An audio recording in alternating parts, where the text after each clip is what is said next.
బ్రహ్మా వరుణేంద్రరుద్రమరుతః స్తున్వంతి దివ్యైస్తవైః వేదైః సాంగపదక్రమోపనిషదైః గాయంతి యం సామగాః ధ్యానావస్థిత తద్గతేన మనసా పశ్యంతి యం యోగినః యస్యాంతం న విదుః సురాసురగణాః దేవాయ తస్మై నమః. కృష్ణాయ వాసుదేవాయ దేవకీ నందనాయ చ నందగోపకుమారాయ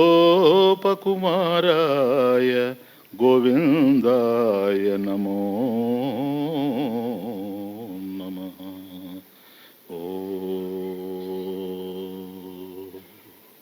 నమః శ్రీ శంకరానంద గురుపాదాంబుజన్మనే సవిలాస మహామోహ గ్రాహగ్రాసైకకర్మణే.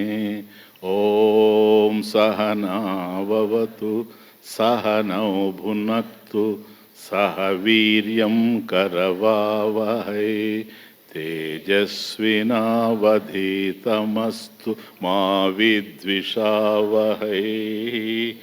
ఓం శాంతి శాంతి శాంతి. సుఖం అనే పదం ఏకవచనం, సుఖాలు బహువచనం, ఆనందం ఏకవచనం, ఆనందాలు బహువచనం. సుఖమైన ఆనందమైన ఏకంగానే ఉంది. సుఖం ఆనందం సుఖం ఏకంగానే ఉంది అది. కానీ సుఖం అనేటువంటిది ఏకంగా ఉండిన మనకు బహువిధాలుగా తెలుస్తూ ఉంది. అందువల్ల సుఖాలు అని వాడుతున్నాం పదం. ఉండేది సుఖం, కానీ సుఖాలు అని వాడుతున్నాం. సుఖం అంటే ఏకవచనం సింగులర్, సుఖాలు బహువచనం ప్లూరల్. ఇంతకీ ఉండేది తెలిసేది ఏంటి అని ఆలోచించినప్పుడు ఉండేది ఏకంగా ఉంది. సుఖం అనేది ఏకంగా ఉంది, కానీ అది అనేక విధాలుగా తెలుస్తూ ఉంది. అతః అస్మిన్ విషయే విచారः కర్తవ్యः. కాబట్టి ఉన్నదానికి మనకు తెలిసేదానికి మధ్య ఒక గందరగోళమైనటువంటి పరిస్థితి ఏర్పడిపోయింది. ఇది జీవితంలో చాలా ప్రధానమైనటువంటి విషయం. ఉన్నది మనకు తెలుస్తూ ఉన్నది సుఖం, మనకు తెలుస్తూ ఉండేవి సుఖాలు. ప్లీజ్, అందువల్ల దీన్ని బాగా తీవ్రంగా నిగూఢంగా లోతుగా ఆలోచించాల్సినటువంటి అవసరం మనిషికి ఉంది.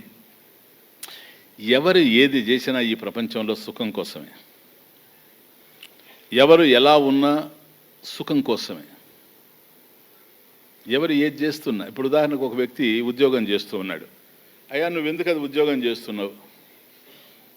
ఏమి లేదు, ఆయన ఎంత తిరిగి తిరిగి సమాధానం చెప్పినా నేను సుఖం కోసమే చేస్తున్నానండి, ఉద్యోగం సుఖం కోసమే చేస్తున్నా.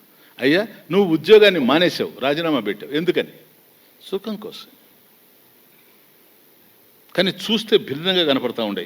ఉద్యోగం చేయడానికి భిన్నమైనటువంటిది ఉద్యోగాన్ని వదిలిపెట్టడం. కానీ ఉద్యోగాన్ని చేసేటువంటి వాడు సుఖం కోసమే చేస్తున్నాడు, ఉద్యోగాన్ని వదిలిపెట్టినటువంటి వాడు సుఖం కోసమే చేస్తున్నాడు. నువ్వెందుకు ఇలా ఉన్నావు? ఎవరు ఇలా ఉన్నా సుఖం కోసమే అంటున్నాను నేను.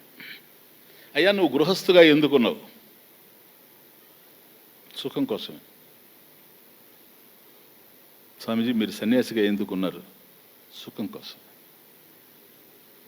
చూడండి, గృహస్థ ధర్మం వేరే, సన్యాసి ధర్మం వేరే. అలా గృహస్థుగా ఉండాలి అని గృహస్థ జీవనాన్ని ప్రేమించి వివాహం చేసుకున్నవాడే కొంతకాలం అయిన తర్వాత ఏ కారణం చేతను మళ్ళీ విడాకులు పుచ్చుకునేటప్పుడు అప్పుడు అడిగితే నువ్వెందుకని వివాహం చేసుకున్నావు? సుఖం కోసం. ఇప్పుడు ఎందుకని విడాకులు ఇచ్చావంటే సుఖం కోసం. కాబట్టి ఎవరు ఏది చేసినా ఈ ప్రపంచంలో, ఎవరు ఎలా ఉన్నా సుఖం కోసమే. నేను అది తినాలి, నేను అది చూడాలి, నేను ఇది వినాలి. ఎందుకని? ఇది నాకు ఇష్టం కనుక. ఆ తినాలి అనుకునేది లడ్డు కావచ్చు, చూడాలి అనుకునేటువంటిది కాశ్మీర్ కావచ్చు, వినాలి అనుకునేటువంటిది ఒక క్యాసెట్ కావచ్చు. ఇవన్నీ దేనికోసం నేను ఆశిస్తూ ఉన్నాను? అయ్యా, ఆ లడ్డు తింటే సుఖం, కాశ్మీర్ని చూస్తే సుఖం. సుఖంగా ఉంది, బారిపోతూ ఉంది, చూసుకుంటారండి. ఇక్కడ చూస్తే సుఖం, అక్కడ తింటే సుఖం, ఇక్కడ వింటే సుఖం, క్యాసెట్ వింటే సుఖం. ఇవన్నీ ఒక విధంగా చెప్పాలంటే ఇవన్నీ అనుభవాలు, నువ్వు అనుభవించేటువంటి సుఖాలు. కాబట్టి ఆ క్యాసెట్ విన్నావు, నీకు సుఖం కలుగుతుంది, అందుకనే వినాలనుకున్నావు. ఈ లడ్డు అంటే నీకు ఇష్టం, అందువల్ల నీకు సుఖాన్ని పంచుతూ ఉంది. నాకు పంచలేదు, ఎందుకంటే నాకు ఇష్టం లేదు కనుక. నాకు మరొకటి పంచవచ్చు, మైసూరు పాకు. కాబట్టి నీకు సుఖాన్ని ఇస్తూ ఉంది. That's all right. ఇవన్నీ అనుభవాలు, నీకు సుఖాన్ని పంచేటువంటి అనుభవాలు. ముఖ్యంగా ఒక యూనిట్ ఒకటి ఉంది. అనుభవం అంటే ఏంటి అసలు? అనుభవం ఏంటి? అనుభవం ఎక్కడ కలుగుతూ ఉంది? అనుభవాన్ని గురించి మీ దగ్గర ఒక 2 నిర్వచనాలు ఉన్నాయి. శాస్త్రీయంగా ఇప్పుడు ఉండేటువంటి ఆధునిక శాస్త్ర పరిజ్ఞానంతో మాట్లాడితే అనుభవం అనేటువంటిది 2 సన్నివేశాలకు మధ్య జరిగేదని మీకు నేను చెప్పున్నాను. దాన్ని కాస్త అధిగమించి వేదాంత పరంగా చూచినప్పుడు అది 2 అనుభవాలకు మధ్య ఏర్పడేది అని చెప్పాను మీకు. 2 సన్నివేశాలకు మధ్య. సరేనా? కాబట్టి సంఘటనలకు మధ్య ఏర్పడడం అనుభవం అని కాదు, 2 సన్నివేశాల మధ్య ఏర్పడేటువంటిది అనుభవము అని. కానీ ఇక్కడ ఇంకా కాస్త లోతుగా వెళుతున్నాం. ఎందుకంటే ఇప్పటి వరకు మనం విద్యారణ్య స్వామి రచించినటువంటి వేదాంత పంచదశిని చాలా నిశ్చితంగా విమర్శించిన తర్వాత ఈ దశలో అనుభవం అనేటువంటిది సింపుల్. అనుభవం ఎక్కడ కలిగినా మనసులోనే కలగాలి, ఇంకెక్కడన్నా కలుగుతుందా?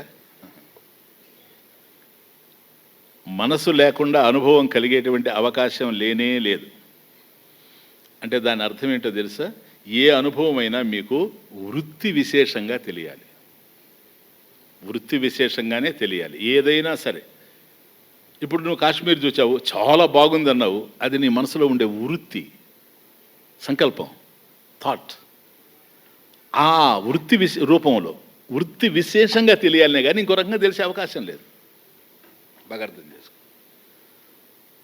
ఇంకేమైనా తెలుస్తుంది అనుభవం తెలియాలంటే వృత్తి విశేషంగానే తెలియాలి. ఈ వృత్తులు అనేటువంటివి మనసులోనే ఉన్నాయి కనుక అనుభవాలన్నీ కూడాను మనసులోనే కలగాలి, ఇంకో చోట కలిగేందుకు అవకాశం లేదు. వృత్తి విశేషం క్లియర్గా పెట్టుకోండి. అర్థమైందే? ఏమన్నా డౌటా? ఇప్పుడు ఉదాహరణకి ఒక మనిషి నిద్రపోతున్నాడు అనుకోండి, నోరు తెరుచుకొని నిద్రపోతున్నాడు అనుకోండి, నాలుక చాచి మరి నిద్రపోతున్నాడు అనుకోండి. ఇప్పుడు మనం వెళ్ళి ఆ నాలుక మీద అంత పంచదార పోస్తాం, అతనికి రుచి తెలుస్తుందా నేను అడుగుతున్నా? మధురానుభూతి కలుగుతుందా? పంచదార తీయగా ఉంది అనేటువంటి అనుభవం అతను కలిగేటువంటి అవకాశం ఉందా? మరి రుచి చూచేది నాలుకే కదా. నాలుక అక్కడ ఉంది, రుచి చూచే నాలుక అక్కడ ఉంది, పదార్థం ఉంది, పంచదార తీయదనం పదార్థంలో ఉంది అనుకుంటే పంచదార తీయగా ఉంది. ఆ తీయగా ఉండేటువంటి పంచదారే నాలుక మీద ఉంది, రుచి చూచేది నాలుక, మనసు కాదు. కానీ ఇక్కడ నాలుక ఉంది, పంచదార పోసాము, కొంతసేపటి కరిగిపోతుందేమో కానీ లోపలికి.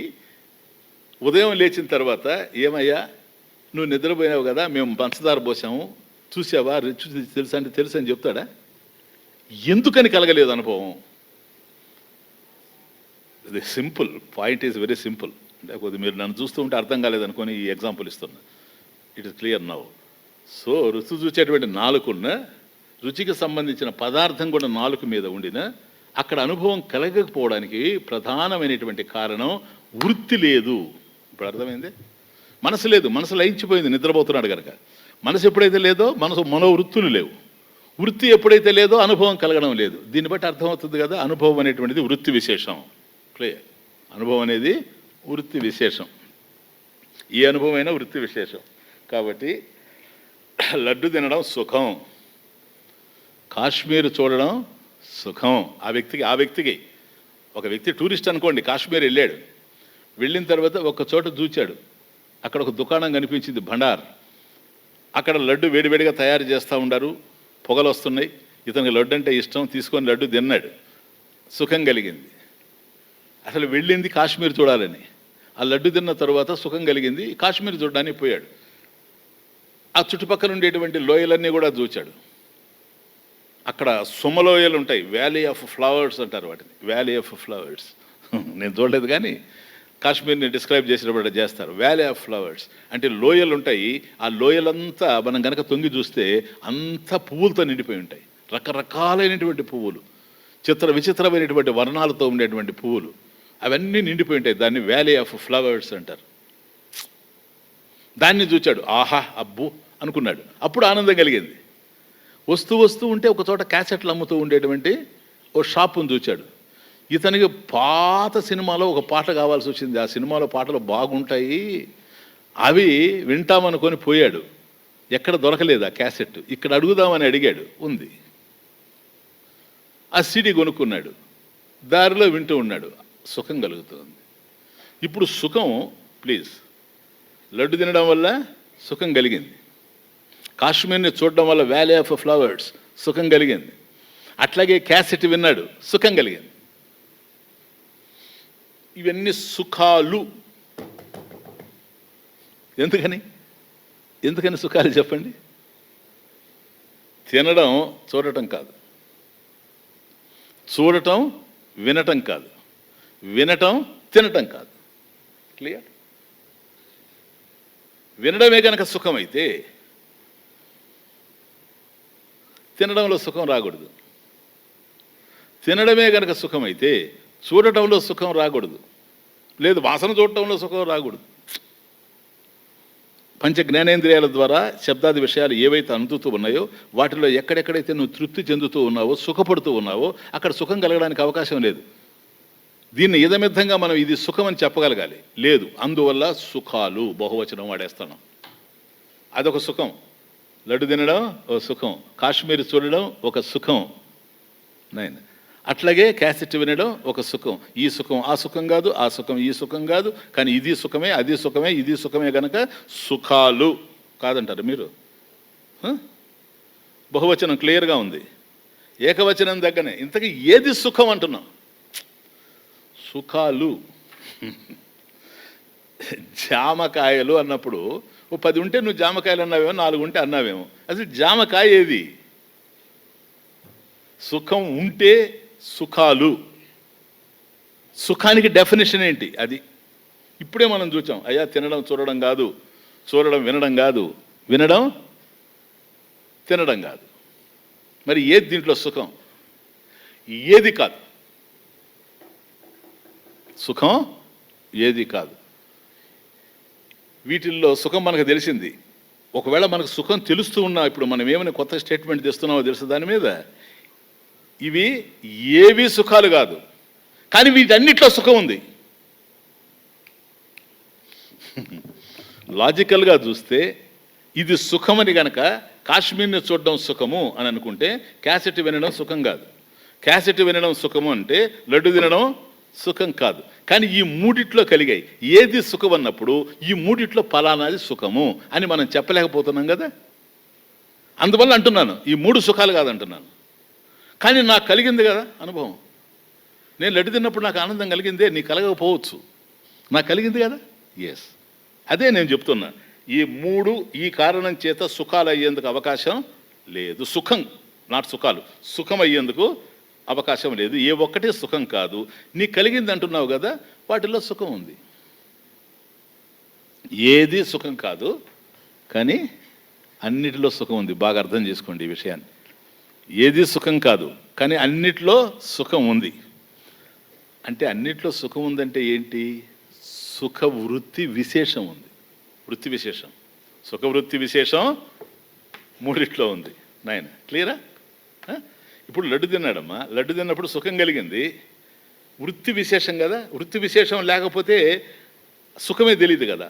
ఎందుకని? ఇంతకుముందు నిద్రపోయేవాడు పంచదార కేసు కనుక లడ్డు తిన్నాడు, అది సుఖ విశేషం, వృత్తి విశేషం, సుఖవృత్తి విశేషం, అందువల్ల సుఖం కలిగింది అంటున్నాడు. నాకేం బాధలేదు. నేను అడుగుతున్నది ఏంటంటే సుఖవృత్తి విశేషం కలిగింది కానీ సుఖహేతు ఉందే, అంటే సుఖ కారణం ఇది మనసులో ఉందా? సుఖహేతు ఏంటంటే లడ్డు. క్లియర్గా అర్థం చేసుకోండి. ఏదో బాగానే చెప్తున్నాను అనుకుంటున్నాను నేను, ఎక్కడ కన్ఫ్యూజన్ లేదు. సుఖహేతువు లడ్డు. ఎందువల్ల? లడ్డు తింటే నీకు సుఖం కలిగింది కనుక. సుఖహేతువు కాశ్మీర్. ఎందుకని? కాశ్మీర్ని చూస్తే నీకు సుఖం కలిగింది కనుక. సుఖహేతువు క్యాసెట్. ఎందుకని? నువ్వు క్యాసెట్ వింటే సుఖం కలిగింది కనుక. సుఖహేతువు. నేనంటున్నా వృత్తి విశేషం అంటున్నాం కదా, అనుభవం కదా తెలుస్తూ ఉంది, ఇది మనసులో కదా తెలియాలి. కాబట్టి లడ్డు తిన్నప్పుడు సుఖం ఉన్నా, కాశ్మీర్ని చూసినప్పుడు సుఖం ఉన్నా, క్యాసెట్ విన్నప్పుడు సుఖం ఉన్నా, బాగా అర్థం చేసుకోండి.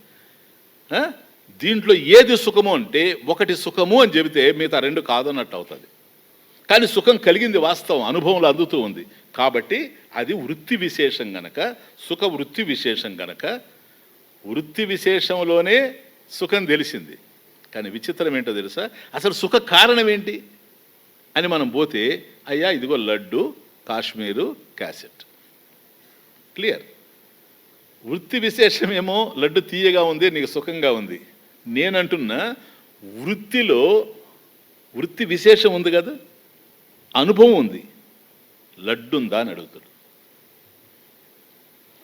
కాశ్మీర్ని చూచావు, నీకు సుఖం కలిగింది, మనసులో వృత్తి విశేషం ఉందే కానీ సుఖహేతువు లేదు, సుఖ కారణం లేదు. కాశ్మీర్ నీ మనసులో లేదు. ఈ విధంగా సుఖాలు. కాబట్టి ఈ వృత్తి విశేషం అంటే ఏదో కాదు, నీవు సుఖాన్ని అనుభవించే ప్రత్యేకమైన వృత్తి. నీవు సుఖాన్ని అనుభవించే ప్రత్యేకమైన వృత్తి విశేషం. క్లియరా?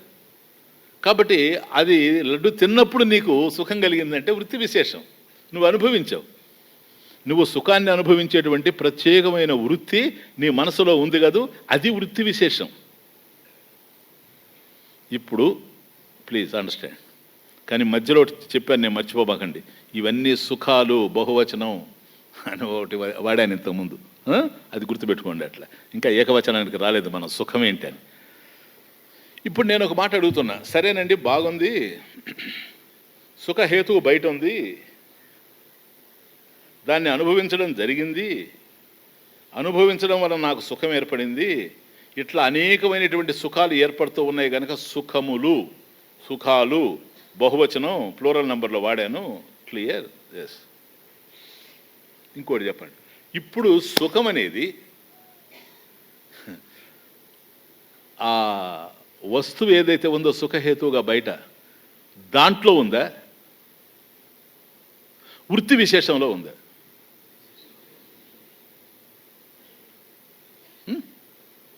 కదా, వృత్తి విశేషంలో ఉంది. లడ్డులో లేదు, వృత్తి విశేషంలో ఉంది. లడ్డే లేదు, వృత్తి విశేషం కలుగుతుంది. జారిందే ఇప్పుడు కాలు. I appreciate. రండి, అదే పద్ధతి. Silent error. సరేనా? మనం తప్పు చేస్తానే ఉండాలి, కరెక్ట్ చేసుకుంటానే పోవాలా. మీరు మళ్ళీ ఇప్పుడు ఇట్లా అయిందని చెప్పి ఈసారి సమాధానం చెప్పకుండా ఉండకండి. ఏదో ఒకటి చెప్పేయండి, ఏది మీ ఇష్టం వచ్చింది చెప్పండి, నేను కరెక్ట్ చేసుకుంటా పోతా. That is my duty. మీరు మర్చిపోకుండా ఉండండి. దేర్ఫోర్ ఇప్పుడు మనకు అర్థమైంది ఏంటి, ఇక్కడ ఉందా అక్కడ ఉందా అని అన్నాం. ఇది లేకపోతే అది కదిలే అవకాశం కనపడడం లేదు. అసలు అట్లే నేను తినలేదు అనుకోండి, సుఖం ఏంటి? ఇంకా వృత్తి విశేషం ఎక్కడి నుంచి వస్తుంది? కాశ్మీరే చూడలేదు, వృత్తి విశేషం ఎట్ల నుంచి వస్తుంది? క్యాసెటే వినలేదు, వృత్తి విశేషం ఎట్లా వస్తుంది? ఇది జరిగితేనే అది జరుగుతుంది. కానీ ఇది అక్కడ ఉండడం లేదు, వృత్తి విశేషంలోనే మనకు సుఖం అనుభవిస్తున్నాం అంటున్నాను. ఆ అనుభవం అనేటువంటి దాన్ని అనలైజ్ చేస్తూ పోతున్నా, ఇంకేం లేదు. ప్లీజ్ కాబట్టి ఈ రెండిట్లో ఎక్కడో చోట ఉండాలి. ఎక్కడ ఉండదు చెప్పండి. అంటే ఇంతకీ సుఖం అనేటువంటిది ఒక్క మాటలో చెప్పాలంటే ప్రపంచానికి సంబంధించిందే లేక నీ మనసుకు సంబంధించింది. క్లియరా? వృత్తి విశేషం అంటే మనసే కదా, మనసులోనే కదా వృత్తులు ఉన్నాయి. కాబట్టి మనసుకు సంబంధించిందే లేక ప్రపంచానికి సంబంధించిందే? Come on tell me. ఒకవేళ ప్రపంచానికి సంబంధించింది అన్నాడు అనుకోండి, ప్రపంచానికి సంబంధించింది స్వామీజీ ఎందుకని అసలు వీళ్ళు అంటున్నారు. కానీ ఇప్పుడే కదా మీరు అన్నారు, మళ్ళీ మర్చిపోయినారు ఏంటి వాళ్ళు? అసలు లడ్డే లేకపోతే రే సుఖం ఎట్లా కలుగుతుంది? మనసుకు సంబంధించింది అంటున్నారు, కాదనడం లేదు. కానీ లడ్డు ఉందా లేదా, సుఖ కారణం ఉందా లేదా, సుఖ హేతు ఉందా లేదా, అది లేకపోతే కలుగుతుందా? ఉంది. కాబట్టి మొదట ఇక్కడి నుంచి పోదాం. స్వామీజీ సుఖం అనేది ప్రపంచానికి సంబంధించింది, క్లియర్. ఎందుకని ఈ రెండే ఉన్నాయి. ఉంటే ప్రపంచం అన్నా కావాలి. ప్రపంచం అంటే వస్తువులు, ప్రపంచంలో ఉండే వస్తువులు. ఇప్పుడు ఆ కాశ్మీర్ చూడడం అయినా దీని కింద వస్తుంది, లడ్డు అయినా దీని కిందకి వస్తుంది, క్యాసెట్ అయినా దీని కిందకి వస్తుంది, మరొకటి అయినా సినిమా చూసినా దీని కిందకే వస్తుంది. ప్రపంచంలో ఉన్నవన్నీ కలిపి దాంట్లో ఉందే సుఖం. లేక వృత్తి విశేషం అన్నారు కనుక మనసులో ఉంది. ఎందుకని వృత్తులు మనసులో ఉన్నాయి కనుక. కాబట్టి సుఖం ప్రపంచానికి సంబంధించిందే లేక మనసుకు సంబంధించిందే అనేది సబ్జెక్ట్. అయ్యా సుఖం ప్రపంచానికి సంబంధించింది, సరే. ప్రపంచం అంటే ఏంటి? అనేకమైనటువంటి వస్తువులు, వ్యక్తులు, సన్నివేశాలు. ఇంకేమన్నా ఉన్నాయా? అంతే కదా. Beings are there, situations are there, objects are there. వీటిలో ఏది సుఖం? ఏ వస్తువు సుఖం? కాబట్టి ప్రపంచం అంటే వస్తువుల సమూహం కనుక ఫలానా వస్తువు సుఖం అని నువ్వు డిఫైన్ చేయాలి. ఏ వస్తువు సుఖం చెప్పు. ఏ వస్తువు సుఖం కాదు. ప్రపంచంలో ఏ వస్తువు సుఖం కాదు. ఎందుకని? ఒకరికి సుఖాన్ని ఇచ్చిన వస్తువు ఇంకొకరి సుఖాన్ని ఇవ్వలేకపోతుంది. Simple logic. పైగా ఆ వ్యక్తికి కూడాను ఒక కాలంలో సుఖాన్ని ఇచ్చిన వస్తువు ఇంకో కాలంలో సుఖాన్ని ఇవ్వలేకపోతుంది. To the same person. నేను కిలో లడ్డు తింటానండి అని చెప్పేవాడు డయాబెటీస్ వచ్చిన తర్వాత ఒక లడ్డు కూడా ముట్టుకోడు. అంతకుముందు ఇష్టం, ఇప్పుడు అయిష్టం. ఒక ప్రత్యేకమైన పరిస్థితి మీద ఆధారపడింది. మళ్ళీ ఇష్టాలు కొన్ని ప్రత్యేకమైన పరిస్థితుల మీద కూడా ఆధారపడినట్లుగా మనకు తెలుస్తుంది నాయన. అవునా? కాబట్టి ఫలానా వస్తువు సుఖము అని చెప్పలేం. ఎందుకని? ఫలానా వస్తువు సుఖం అనేది కనుక నిర్ణయం అయితే అందరం ఆ వస్తువు మీదకే పోయేవాళ్ళం. ఎందుకని? అందరికీ సుఖమే కావాలి కనుక. అట్లా లేదు, రకరకాలుగా కోరుకుంటూ ఉన్నాం. ఇక్కడ సుఖాలు వస్తున్నాయి, సుఖం పోయి సుఖాలు వస్తున్నాయి. అసలు సుఖమే అర్థం కాలేదు, ఇంకా సుఖాలు ఏంటి? కానీ ఉండేది సుఖమే. అది ఎక్కడుందో ఇప్పుడు పట్టుకుంటున్నాం. బాగా ఆలోచించండి, క్రిటికల్ అనాలిసిస్ ఇది. కాబట్టి ఈ ఫలానా వస్తువు ప్రపంచంలో సుఖం అని చెప్పడానికి అవకాశం లేదు. ఓకే. ఇంకెవరు? వ్యక్తులు. ఫలానా వ్యక్తి సుఖం అని చెప్తావా? లేదు స్వామీజీ, నా భార్య నాకు సుఖం స్వామీజీ. మీ మదర్కే? ఇన్ లా అడుగుతున్నా, చెప్పు. మదర్ ఇన్ లా చెప్పండి సార్. సో నీకు సుఖాన్ని ఇచ్చినటువంటి అమ్మాయి అత్తగారికి ఏదో ఇస్తుంది. అత్తే చెప్పాలి, ఇంక మనం చెప్పలేము దాన్ని. దేర్ ఫోర్ ఫలానా వ్యక్తి సుఖం అని చెప్పడానికి అవకాశం లేదు. ఇంకా విచిత్రం ఏంటి తెలుసా? వాడికి అయిష్టంగా ఉన్నాడు కదా ఒక్కోసారి. ఇదేం చేయాలి? ఎందుకంటే నా బ్రతుకు చచ్చినా పోయిండేదని. పోరాదా? పోడు అంటాడు. అన్నప్పుడు అయిష్టంగా ఉన్నాడు అర్థం. తన మీద తనకు అయిష్టత ఉంది, తన జీవితమే తనకు నచ్చడం లేదు, తను మెచ్చలేకపోతున్నాడు. అటువంటి పరిస్థితుల్లో ఈ వాక్యం వస్తుంది. ఎందుకంటే బ్రతకడం, చచ్చిపోయినా పర్వాలేదు అంటాడు. సో వాడికి గిట్టడం లేదు. కాబట్టి ఏ వ్యక్తి సుఖం అనేది గిట్టకుండా ఎట్లా పోద్ది? అందరం బతికే సుఖం కోసమే అయినప్పుడు. కాబట్టి వ్యక్తి కూడా సుఖం కాదు. ఓ సన్నివేశం సుఖమా? ఏమో. ఇప్పుడు ఇక్కడ మనం అధ్యయనం చేస్తున్నాం, ఇదొక సన్నివేశం కదా. ఈ సన్నివేశం మీకు ఆనందాన్ని ఇవ్వచ్చు, నాకు ఆనందాన్ని ఇవ్వచ్చు. ఎందుకంటే మనకి ఇష్టం కనుక. నైనా బాగా అర్థం చేయాలి. ఆనందాన్ని ఇవ్వచ్చు.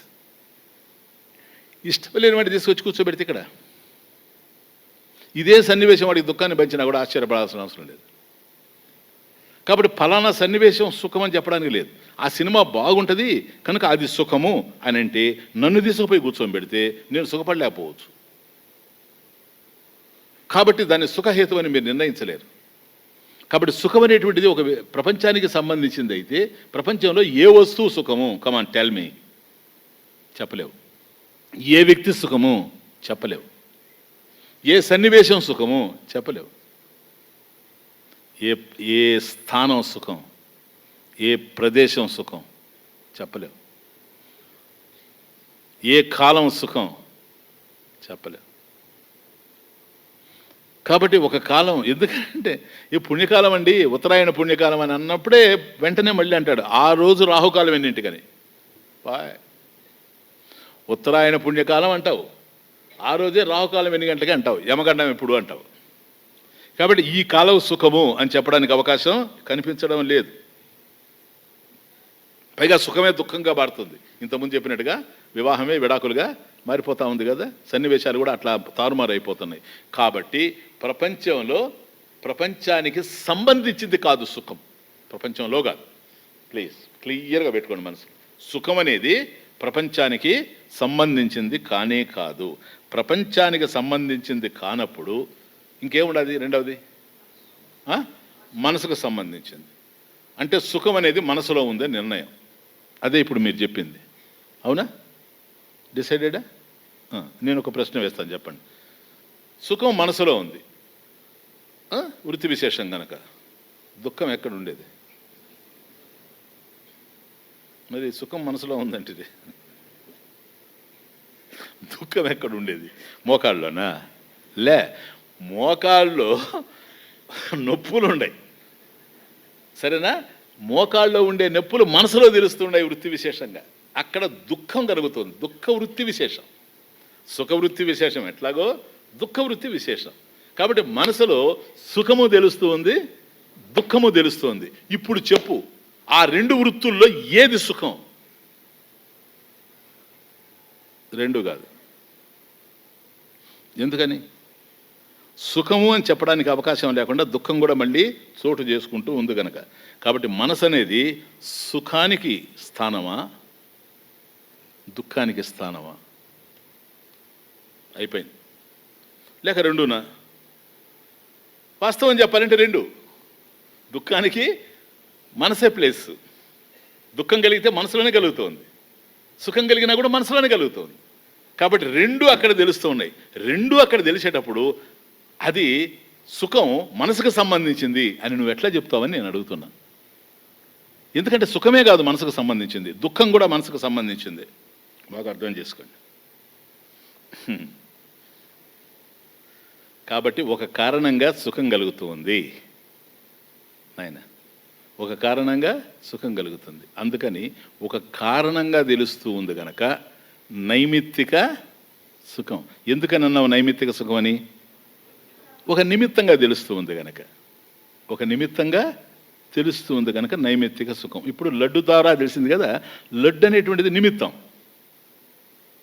లడ్డు ద్వారా మనకు కలిగిన వృత్తి విశేషం సుఖం, సుఖవృత్తి విశేషం. అట్లాగే మోకాలు నొప్పి ఉండలే నిమిత్తం, దాని ద్వారా కలిగినటువంటి దుఃఖ వృత్తి విశేషం ఏదైతే ఉందో అది మనకు తెలుస్తూ ఉంది అక్కడ. దీనికి హేతువేమో ఇదిగా కనపడతా ఉంది, నిమిత్తాపాయ నైమిత్తికాపాయ. కాబట్టి ఎప్పుడైతే మోకాళ్ళ నొప్పులు పోతాయో దుఃఖం కూడా పోతుంది. ఛత్రోపాయే ఛాయోపాయ. ఎప్పుడైతే మనం గొడుగును దూరంగా తీసుకుపోయామో నీడ కూడా ఆటోమేటిక్గా పోయినట్టే. కాబట్టి ఏ కారణం చేతనైతే ఈ సుఖం కలుగుతూ ఉందో అది దూరం అయినప్పుడు సుఖం దూరం అయిపోతూ ఉంది, అట్లాగే దుఃఖం కూడా దూరం అయిపోతూ ఉంది. కాబట్టి ఈ రెండు అక్కడ ఉన్నాయి, అది నేను చెప్పేది. అర్థమవుతుంది? కనుక సుఖము దుఃఖం ఉన్నప్పుడు సుఖం లేదు, ఒప్పుకుంటారా? ఇప్పుడు ఎండ వాన ప్రపంచంలో కనపచ్చు, సుఖ దుఃఖాలు ఒకే టైంలో ఉండవు.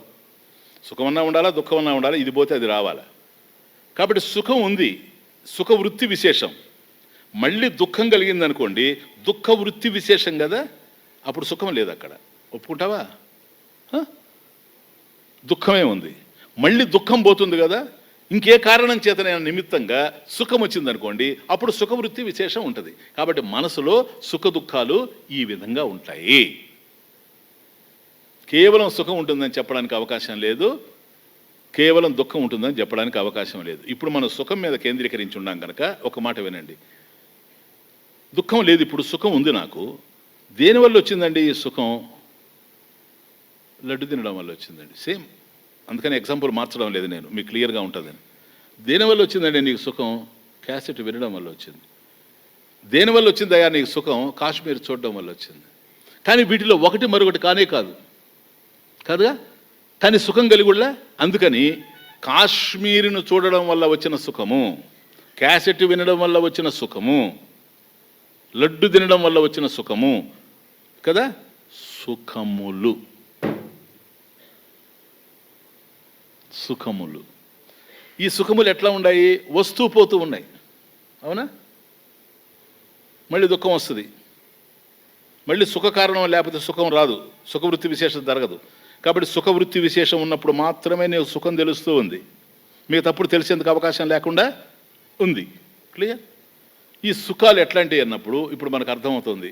ఆగమాపాయిన అనిత్య. హాయ్, వచ్చేసాం పాయింట్కి. ఆగమాపాయిన అనిత్య, ఆగమ అపాయిన అంటే వస్తూ ఉంటాయి పోతూ ఉంటాయి ఈ సుఖాలు. వృత్తి విశేషంగా తెలిసేటువంటి సుఖాలు ఆగమాపాయిన, వస్తూ పోతూ ఉంటాయి. కాబట్టి వస్తూ పోతూ ఉంటాయి కనుక అనిత్యమైనటువంటి సుఖాలు. క్లియర్? ఇవి మనం అనుభవిస్తూ ఉండేది. బాగా అర్థం చేసుకోండి, మనం అనుభవించేది సుఖం కాదు, సుఖాలు, ప్రతిబింబాలే. సుఖానికి ప్రతిబింబాలే కానీ సుఖం కాదు ఇవి. ఎందుకని? వస్తూ ఉన్నాయి పోతూ ఉన్నాయి, వస్తూ ఉన్నాయి పోతూ ఉన్నాయి. వాస్తవంగా ఎప్పుడైతే ఈ సుఖాలు ఈ విధంగా అనిత్యంగా ఉండి వస్తూ పోతూ ఉన్నాయో అసలు సుఖం అనేది ఉందా? మీకు అభ్యంతరం లేకపోతే దీనికి ఒక విశేషణం తగిలిస్తాను, అడ్జెక్టివ్. అనిత్య సుఖాలు. కరెక్టా? నైమిత్తిక సుఖాలన్నీ అనిత్య సుఖాలు. ఎందువల్ల అనిత్య సుఖాలు? ఆగమాపాయిన అనిత్యాహ.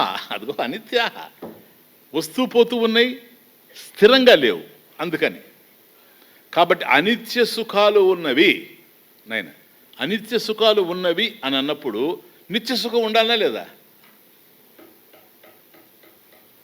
నిత్య సుఖం అనేది కనుక లేకపోతే అనిత్య సుఖాలు అనేటువంటిది ఎట్లా వచ్చింది? అసలు ఈ పదం ఎట్లా వచ్చింది?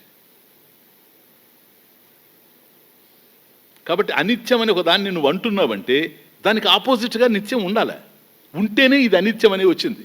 కాబట్టి ఇప్పుడు ఏవైతే మనం అనుభవిస్తూ ఉన్నామో ఈ సుఖాలన్నీ కూడాను అనిత్యమైనటువంటి సుఖాలు.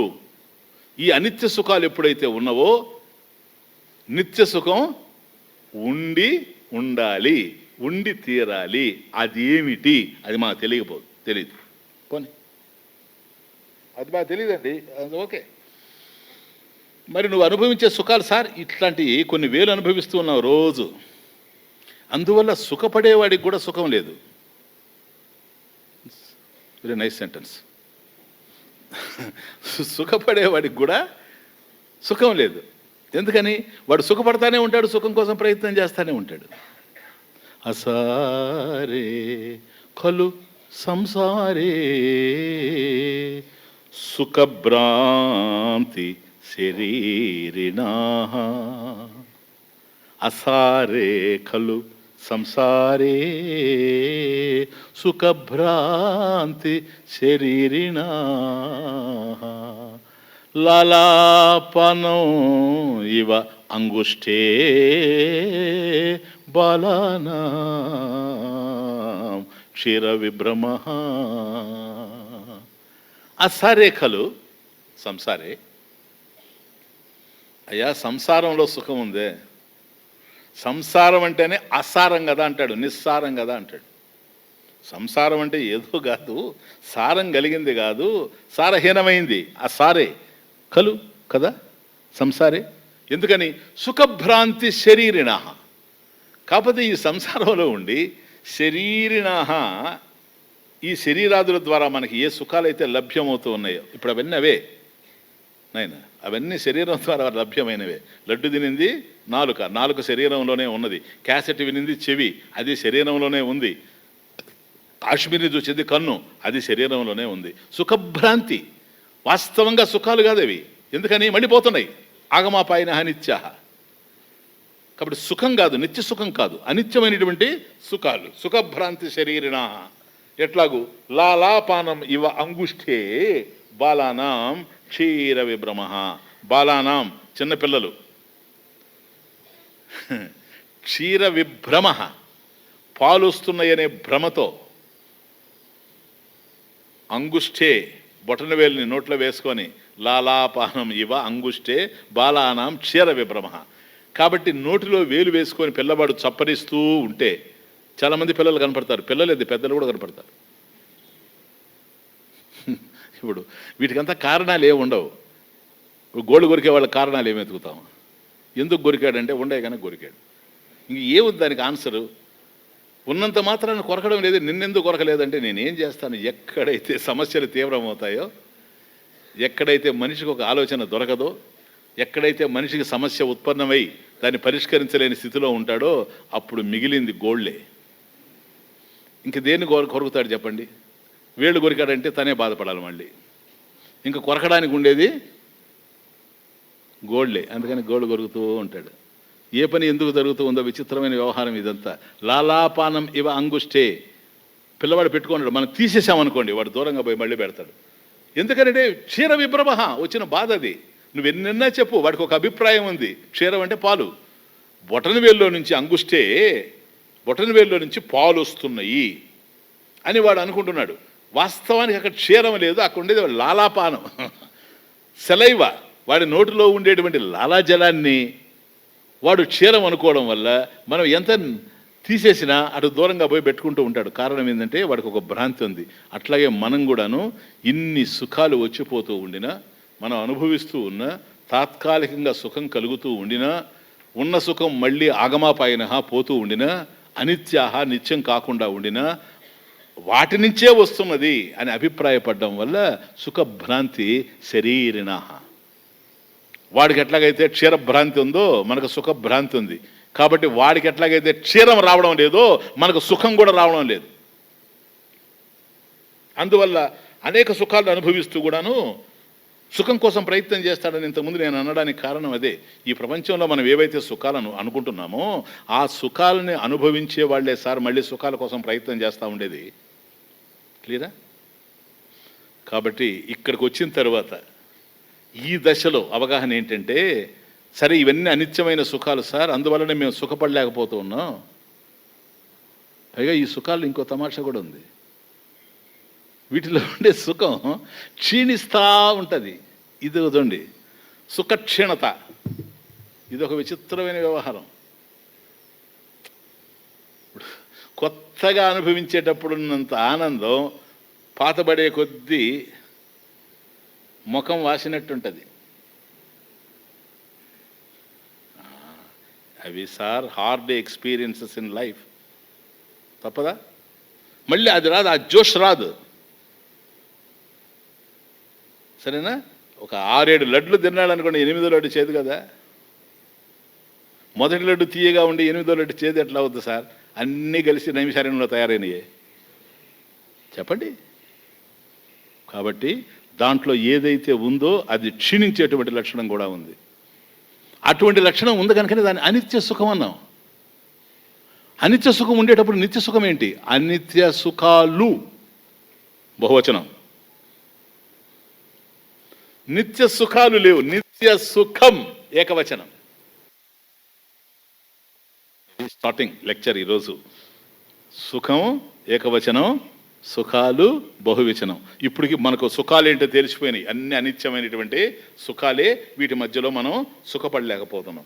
అందువల్ల ఎప్పుడైతే ఈ సుఖాలన్నీ తెలుస్తూ వీటి మధ్య మనం ఎప్పుడైతే తృప్తిగా ఉండలేకపోతున్నామో, ఆనందంగా ఉండలేకపోతున్నామో, ఎలా ఉంటే ఆనందంగా ఉండగలమని ఆలోచించినప్పుడు ఈ సుఖాలని బాగా పరిశీలించి విశ్లేషించిన తర్వాత ఇట్లాంటి నిరంతరం పొందుతూనే ఉన్నామే కానీ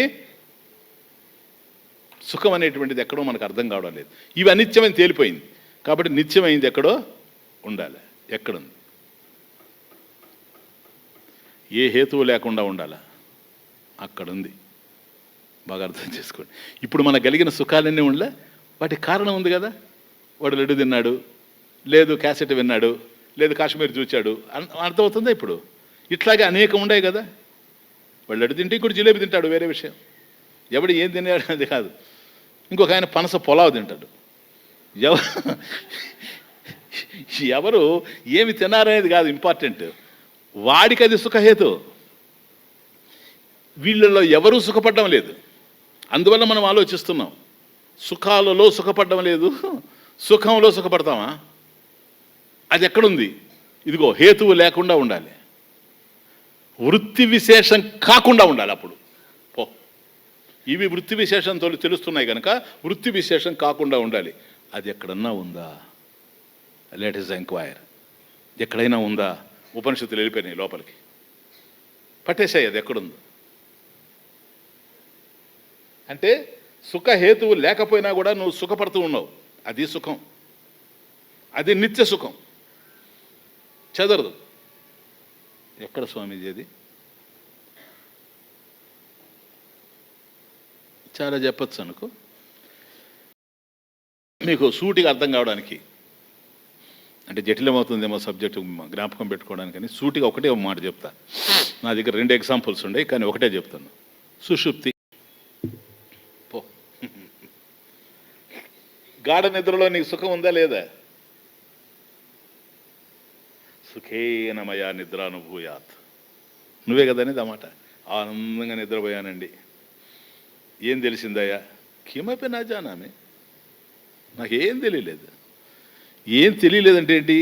సుఖహేతువు లేదు, సుఖ కారణం లేదు. నువ్వు గాఢ నిద్రపోయేటప్పుడు నీకు ఆనందం కలిగింది. బాగా అర్థం చేసుకోండి, ఇంకొద్ది అనలైజ్ చేస్తాను. గాఢ నిద్ర కలిగింది కాదు, అక్కడ సుఖం ఉందా లేదా? నిద్ర మేలుకున్న తర్వాత సుఖం ఉందని చెప్తున్నాడు కదా. నేను సుఖంగా నిద్రించాను అంటున్నాడు. నీకు సుఖం ఉండాలి. గాఢ నిద్రలో, సౌండ్ స్లీప్లో నీకు సుఖం ఉంది. ఎందుకని అనుభవించిన వాడు చెప్పేవాడు ఇద్దరు ఒకటే కావాలి. అమ్మ నువ్వు మధ్యాహ్నం ఏం భోంచేశావు అని అడిగితే ఆ భోంచేసినామే చెప్పగలదు, కానీ ఆశ్రమం నుండి వాళ్ళు చెప్పలేరు. ఆమె ఎక్కడి నుంచో వస్తే అనుభవించిన వాడు చెప్పేవాడు ఒకటే కావాలి. కాబట్టి ఎవడైతే గాఢ నిద్రలో సుషుప్తిలో అనుభవించాడో వాడే ఇక్కడ చెప్తూ ఉన్నాడు, నేను సుఖంగా నిద్రపోయాను, నాకు ఏమీ తెలియకుండా నిద్రపోయాను, సుఖంగా నిలదు. చాలా అందమైనటువంటి వాక్యం అది. అహం కిమపి నా జానామి సుఖేనమయా నిద్రానుభూయాత్. నువ్వు సుఖంగా ఉన్నావు, ఓకే. దేని కారణంగా సుఖంగా ఉన్నావు? ఇంతకుముందు జాగ్రత్తలో సుఖంగా ఉన్నావు, లడ్డు తిని సుఖంగా ఉన్నావు. అక్కడ ఏమి తిని సుఖంగా ఉన్నావు? ఏమీ లేదు, నాకేం తెలియదు. Wonderful, amazing. కాబట్టి ఏ సుఖహేతువు లేకుండా సుఖం అనేది ఉంది. Accept this. ఏ సుఖహేతు అవసరం లేకుండా సుఖం అనేది ఉంది. ఒప్పుకుంటారా? దట్ ఈస్ నిత్య సుఖం. ఎందువల్ల? దేని మీద ఆధారపడకుండా ఉంది కనుక, ఇంకొక దాని మీద ఆధారపడకుండా ఉంది కనుక ఇది నిత్య సుఖం. క్లియరా? ఇప్పుడు చూడండి, ఇది మనకు తెలియకపోవడం చేత ఇప్పుడు ఎక్కడుంది నిత్య సుఖం? నైనా ఐఎమ్ వెరీ హ్యాపీ. ప్రపంచానికి సంబంధించింది ఆ సుఖం, మనసుకు సంబంధించింది అన్నాం. ప్రపంచానికి సంబంధించింది కాదని తేల్చేశాం, మనసుకు సంబంధించింది కాదని తేల్చేశాం. ఇప్పుడు దొరికింది అసలు సుఖం ఎక్కడుందో. ఎక్కడుంది? మనసులో ఉండేది కాదు. ఎందుకని? సుషుప్తిలో నీకు మనసు లేదు, గాఢ నిద్రలో మనసు లేదు. కాబట్టి వృత్తి విశేషం కాదు. ప్రపంచం నువ్వు మేలుకొని లేవు, నిద్రపోతున్నావు, ప్రపంచానికి సంబంధించింది కాదు. కాబట్టి సుఖము ప్రపంచానికి సంబంధించింది కాదు, అట్లాగే మనసుకు సంబంధించింది కాదు. దేనికి సంబంధించింది? అప్పుడు ఇంకెవరున్నారు? ఈ రెండింటిని వదిలేస్తే నువ్వే. నీకు సంబంధించింది సార్, సుఖం నీకు సంబంధించింది. అర్థమవుతుంది నాయన? ఎక్కడైనా బిలీఫ్ సిస్టమ్ ఉందే? నువ్వు ఇది నమ్ము, నేను చెప్తున్నాను కనుక అనేది ఏమి లేదు. Crystal clear, logical, rational. Think twice. అవునా? ఇది నీకు తెలియకపోవడం చేత, ఏది నిత్య సుఖం ఉంది నా దగ్గర అనేది నీకు తెలియకపోవడం చేత సుఖానుభవం కోసం నువ్వు వెతుకుతున్నావు. సుఖానుభవం వృత్తి విశేషం. నన్ను జాగ్రత్తగా వినండి. జీవితంలో పెద్ద భయంకరమైన ముడి విడిపోతూ ఉంది. నిత్య సుఖం నీ దగ్గర ఉంది అనేటువంటి సత్యం నీకు తెలియకపోవడం చేత, ఇక ఉందా లేదనే సమస్య లేదు, నేను క్లారిఫై చేశాను, ఇప్పుడు కన్ఫర్మ్ చేశాను మీ అందరి చేత, నీవే నిత్య సుఖమని. నీవే నిత్య సుఖమని నీకు తెలియకపోవడం చేత సుఖానుభవం కోసం నువ్వు ప్రయత్నం చేస్తున్నావు. ఆ సుఖానుభవాన్ని అందించే సన్నివేశాలు ఏమిటో, ఆ సన్నివేశాలు ఎక్కడెక్కడైతే ఉన్నాయో వాటిని నీకు దగ్గర తెచ్చుకునే ప్రయత్నం నువ్వు చేస్తూ ఉన్నావు. అవి దగ్గరకు వస్తూ ఉన్నాయి, దూరం అయిపోతూ ఉన్నాయి. Understand the point. ఇవన్నీ సుఖాలు, ఇవన్నీ సుఖాలు. అది క్యాసెట్ అయినా, కాశ్మీర్ అయినా, లడ్డు అయినా, ఇవన్నీ సుఖాలు. ఇవన్నీ సుఖాలు. నీ ఒక్కడివే నిత్య సుఖం. నీవు నిత్య సుఖం అని నీకు తెలియకపోవడం చేత వృత్తి విశేషం, సుఖ వృత్తి విశేషం కోసం నువ్వు ప్రయత్నం చేస్తూ ఉన్నావు, వాటి వెంట పడుతూ ఉన్నావు. ఒకడు సంసారం వెంటబడచ్చు, ఒకడు డబ్బు వెంటబడచ్చు, ఒకడు సినిమాలు వెంటబడచ్చు, ఒకడు క్రికెట్ వెంటబడచ్చు, ఒకడు రాజకీయాలు వెంటబడచ్చు, ఇంకొకడు ఇంకో దాని వెంటబడచ్చు. ఇవన్నీ సుఖాలనుకునే వాటి వైపు పోతూ ఉన్నారు. అందరూ ఒకవైపు వెళ్ళడం లేదు. ఎవడెవడికి ఏది సుఖం అనిపిస్తే దాని వైపు వాడు వెళుతూ ఉన్నాడు. దాని వైపు వెళ్ళి దానికి సంబంధించినవన్నీ పొందడానికి ప్రయత్నం చేస్తున్నాడు. వాస్తవానికి ప్లీజ్, వాడు వాటి వెనక కాదు పరిగెత్తేది, వాడి వెనకే వాడు ఉన్నాడు, వాడికి తెలియడం లేదు. వాడి వెనకే వాడు ఉన్నాడు. ఎందుకని? వాడికి కావాల్సిన నిత్య సుఖం.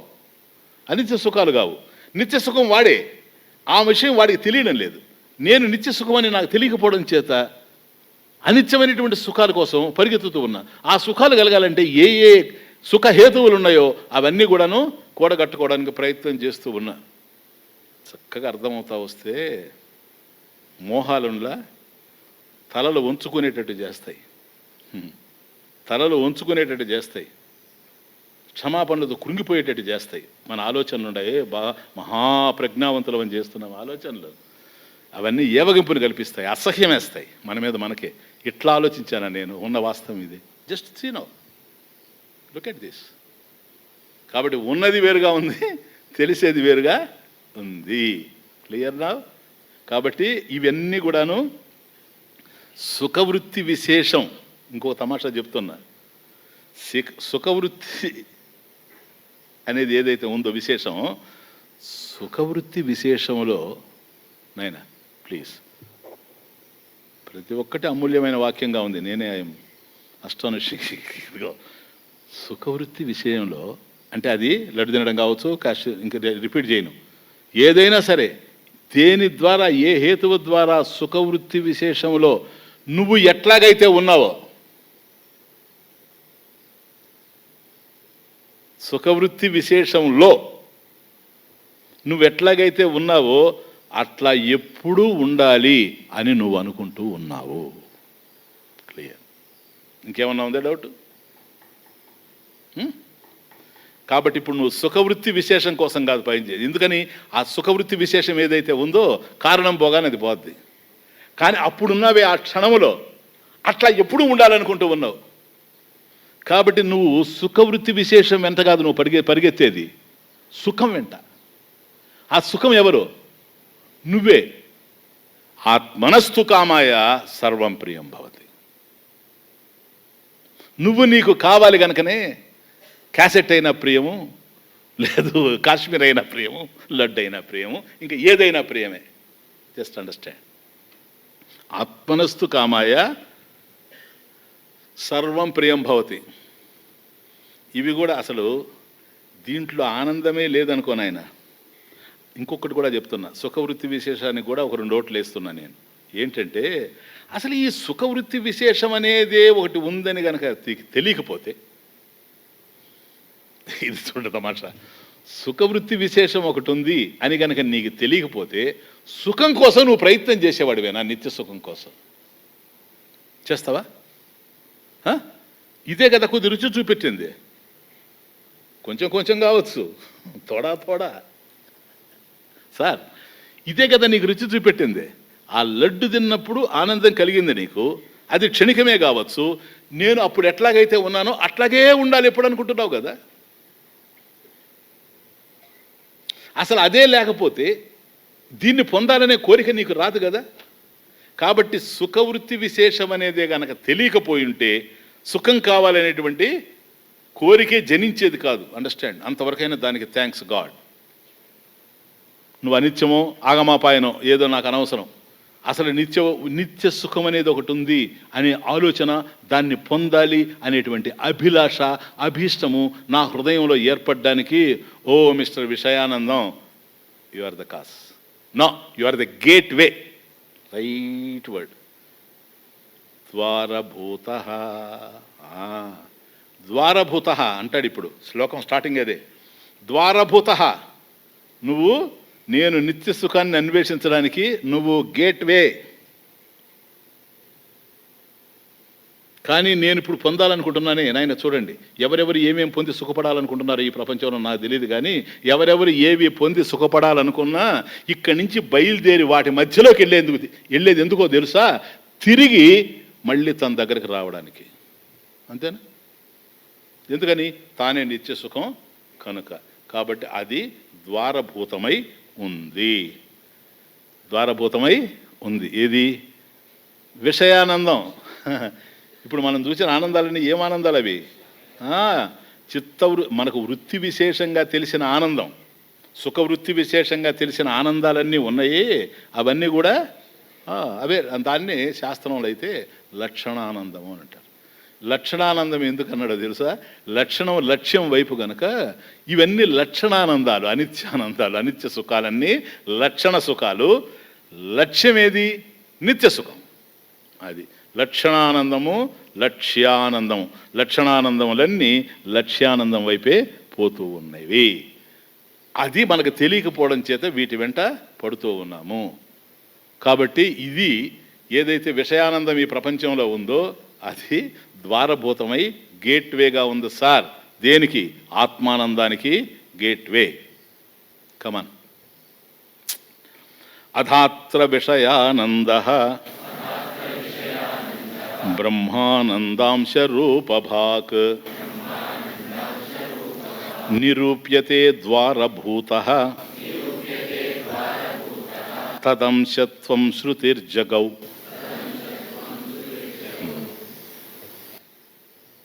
అథాత్ర విషయానంద బ్రహ్మానందాంశ రూపభాక్ ద్వారభూతః నిరూప్యతే. లిసన్. అథ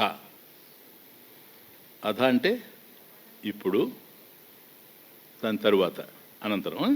అథ ఇప్పుడు లేక అనంతరం. దేని తరువాత? 14వ ప్రకరణం తర్వాత. అంతే, ఇంకేం లేదు. అంటే 14వ ప్రకరణం ఏందండి? విద్యానంద ప్రకరణం. అది విద్యానంద ప్రకరణం. విద్యానంద ప్రకరణం తరువాత అథ ఇప్పుడు అని అర్థం. క్లియర్?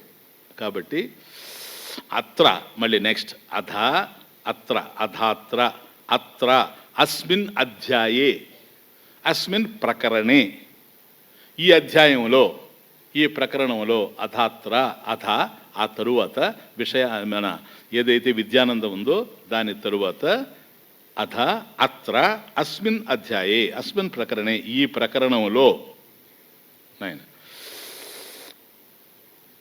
బ్రహ్మానందాంశ రూపభాక్, బ్రహ్మానందాంశ రూపభాక్, బ్రహ్మానందము యొక్క అంశమైన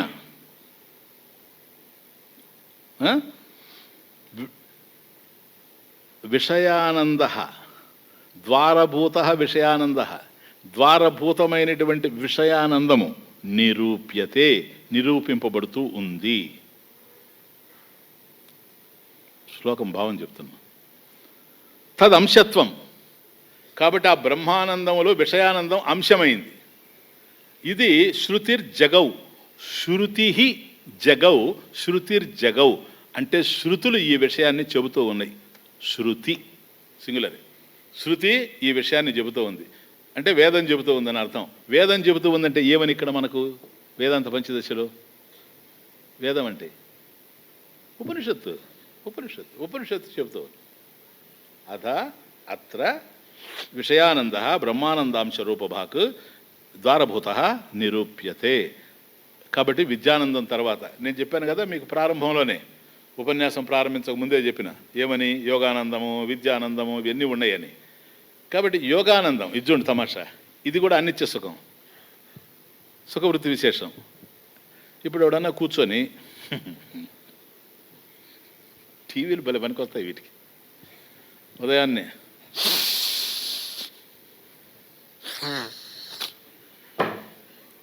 ప్రాణాయామం, యోగానందం. ఆ ప్రాణాయామం చేశానుకోండి ఒక 5 నిమిషాలు 10 నిమిషాలు, అప్పుడులా ఇదేంది ఇది, లడ్డు తిన్న తర్వాత ఏందో, కాశ్మీర్ వచ్చిన తర్వాత ఏదో, క్యాసెట్ తిన్న తర్వాత ఏదో, అవునా కాదా? ఇంకా 1 స్టెప్ ఫార్వర్డ్. కానీ దానికి పాజిటివ్గా కూడా మనకు అడ్వాంటేజెస్ ఉంటాయి కనుక నేను మాట్లాడడం లేదు. కానీ ధ్యానం కూడా అదే కదా, ధ్యానం చేస్తావు హాయిగా ఉంది, ధ్యానం నుంచి లేస్తావు భార్య కనిపిస్తుంది, క్యా బాత్ హాయ్, ఏం చేయను పోలా ధ్యానం పోయి కుండలో జారలా, అది కదా స్వామి కొండెత్తుకొని తిరిగేది. మీకు ఎంత చెప్పినా కుండలే అండర్స్టాండ్. కనుక ఈ యోగానందం ఇది. ఎందుకని? యోగం చేస్తే ఆనందం ఎంతసేపు, మొమెంటరీ, క్షణికం.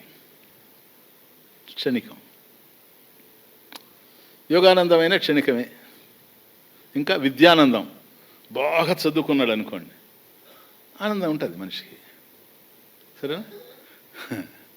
పాణిని కనుక అర్థమయ్యాడంటే ఇంక అంతకన్నా మించిన ఆనందం ప్రపంచంలో ఉంటుందని నేను అనుకోను.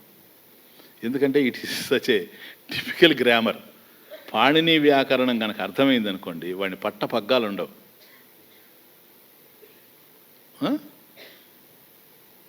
అంత ఆనందం కలుగుతుంది. కానీ క్షణికమే కదా. ఒక విధంగా చెప్తే అంటే ఇది వేరనుకోండి, ఒక ఉపన్యాసం వినేసిపోతే విద్యానందమే కదా. నారాయణ స్మరణ విన్నారు అందరూ, నారాయణ నారాయణ ఆ తర్వాత ఏందండి అక్కడికే దీనికే వచ్చిన అదే, ఏమి స్వామి, ఏమి నారాయణ స్వామి, బాబా మాకెందుకు తెలీదు, క్యాసెట్స్ అన్నీ అయిపోయినాయి కదా, మాకు తెలుసు. కానీ ఏమర్థమైంది అనేది విషయం. కానీ విద్య ఏదైనా తెలిసే, సంగీతం కావచ్చు, ఏదైనా కావచ్చు, ఆనందం కలుగుతుంది. ఇటువంటి ఆనందాలు చాలా డీల్ చేశాడు ఈ ఆనంద పంచకంలో. కానీ విషయానందం ప్రధానమైందిగా నేను తీసుకొని చెప్తున్నా. కాబట్టి అధ అనంతరం అంటే విద్యానందం తరువాత విషయానందం వస్తుంది. ఈ విషయానందం ఏంటో తెలుసా? అథాత్ర విషయానంద బ్రహ్మానందాంశ రూపభాక్, బ్రహ్మానందస్య అంశరూపభాక్ విషయానంద, బ్రహ్మానందస్య అంశరూపభాక్ విషయానంద. కాబట్టి విషయానందము అనేటువంటిది బ్రహ్మానందములో ఒక అంశం కాదు నాయన, అది పూర్ణం. నిత్యసుఖం అనేది పూర్ణం. ఇది కొద్దిగా కలిగింది కదా, ఇక్కడ కూడా సుఖమే కదా, ఇక్కడ కూడా ఆనందమే కదా, కానీ అంశే కదా, మొమెంటరీ కదా, మళ్ళీ పోతా ఉంది కదా, అనిత్యం కదా. అనిత్యమైనా కూడా కొద్ది సుఖం కల్పించింది కదా మీకు. అది సుఖం కల్పించబట్టే కదా నిత్య సుఖం కావాలని కోరుకోవడం. కార్లేట్ చేసుకోండి, నేను I need not repeat it again and again. కాబట్టి అది అంశరూప. There four బ్రహ్మానందస్య అంశరూపభాక్ విషయానంద. దాన్ని తెలుసుకోవడానికి దీనివల్లనే కదా మనం తెలుసుకుంటున్నాం. ద్వారభూత బ్రహ్మానందస్య ద్వారభూత బ్రహ్మానందస్య అంశరూపభాక్ విషయానంద నిరూప్యతే. ఇప్పుడు నిరూపించబడుతూ ఉంది. వాస్తవానికి నిరూపించాల్సిన అవసరమే లేదు. ఎందుకని? మన అనుభవంలో ఉండేది. అర్థం కాకపోవడం వల్ల నిరూపించాల్సి వస్తూ ఉంది. కాబట్టి బ్రహ్మానందంలో విషయానందం అనేది ఒక అంశం. ఏనైనా ఫ్రాక్షన్, సరేనా? అంశం మాత్రమా? ఓకేనా? తదంశత్వం చూడండి, ద్వారభూత అక్కడ విసర్గం పెట్టుకోండి. తదంశత్వం ఉంది కదా, అక్కడికి విసర్గం అటు పోతుంది కనుక తదంశత్వం, దాని యొక్క ఈ అంశత్వాన్ని, ఏది బ్రహ్మానందములో విషయానందం అనేది ఒక అంశము అనే విషయాన్ని శృతి జగౌ, శృతులు చెబుతూ ఉన్నాయి. ఈ విషయాన్ని శృతి చెబుతూ ఉంది అనేది విషయం. ఇక్కడ మనకు రెండు తెలుస్తున్నాయి. ఒకటి విషయానందం, అందువలనే ఈ అధ్యాయం పేరే బ్రహ్మానందే విషయానంద, అది ప్రకరణం పేరు. అంటే బ్రహ్మానందమున్నందు, అందున్నన్ తృతీయ. Very good, thank you thank you. అదే మళ్ళీ దానికి కూడా ఇట్లా అంటారేమో తృతీయ అంటేనే. అసలు చాలా ఇంపార్టెంట్ విభక్తులు.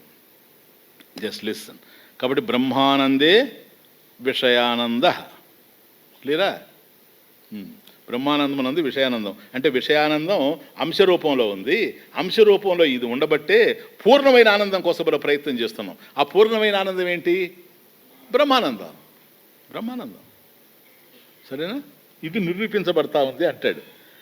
అంటే అంశరూపంలో ఉండే ఆనందం వృత్తి విశేషంగా ఉంది గనక, సుఖవృత్తి విశేషం గనక, ఏది అంశరూపంలో ఉండే సుఖం సుఖవృత్తి విశేషం గనక నీకు అది తెలుసు. బ్రహ్మానందము నీవే అయినా వృత్తి విశేషంగా లేదు గనక, సుఖవృత్తి విశేషం కాదు గనక అది నీకు తెలియదు. వాస్తవానికి అది నువ్వే. కాబట్టి ఇప్పుడు మన ప్రయాణం ఏ వైపు ఉందో తెలుసా? విదితాత్ అవిదితం, తెలిసిన దాని నుండి తెలియని దానికి, from known to the unknown. తెలిసిందేమో విషయానందం, తెలియనిదేమో బ్రహ్మానందం. వాస్తవానికి నీ స్వరూపమే, కానీ అది తెలియడం లేదు. కాబట్టి దీని నుండి దానికి పోతూ ఉన్నాం కనుక, దీంట్లో నుంచి దాంట్లోకి ఎంటర్ అవుతున్నాం కనుక ద్వారం. This is the gateway, this is the gateway sir.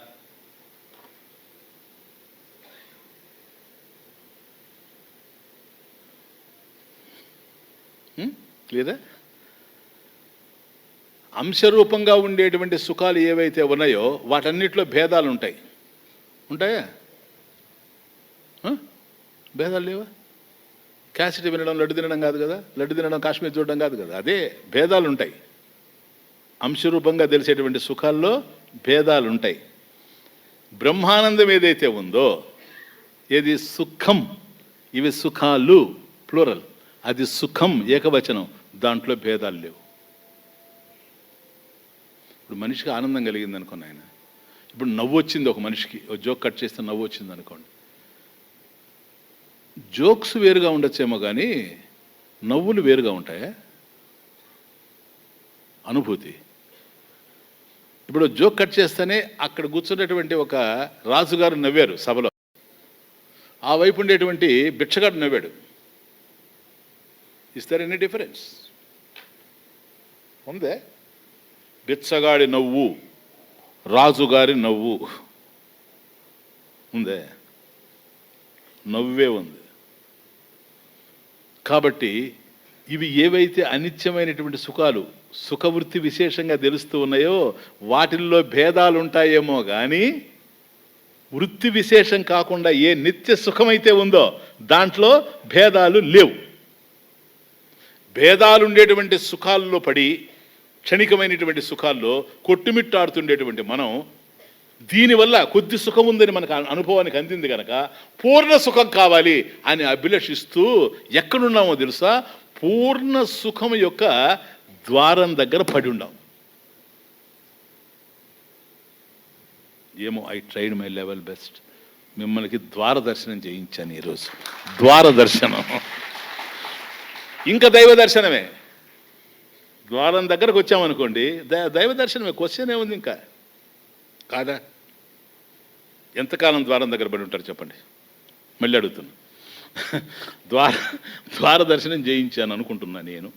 నాకేం సందేహం లేదు, ఎందుకంటే నేను చూస్తున్నా ద్వారాన్ని, మీరు చూస్తుంటారని అనుకుంటున్నా. ఎవరైనా చూడలేకపోతే మళ్ళీ ట్రై చేస్తా, చెప్తా, అది వేరే విషయం. కానీ నాకు ద్వార దర్శనం అవుతూ ఉంది. ఎంతకాలం?